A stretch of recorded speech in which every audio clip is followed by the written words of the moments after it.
biggest concerns in the province is the gang violence is continuing in this province. And yes, we need really an approach, a societal approach, the interdepartmental approach to deal with this scourge of gang violence. Yes, we arrested, we confiscate, we convict all these people, but at the end of the day, it is not only a police problem.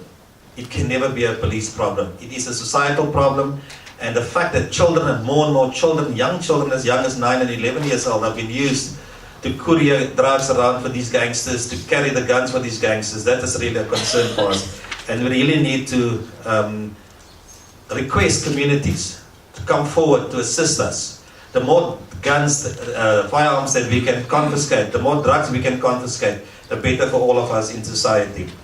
When we look at sexual violence, and specifically rapes, it's of great concern for us that we still have a high number of these rapes. Although the figures will show there's a decrease in the province when it comes to rapes and sexual violence, we also know that the underreporting of this type of crime. And sometimes this crime has been reported 30 years, 20 years, 15 years, 16 months after the incident occurs.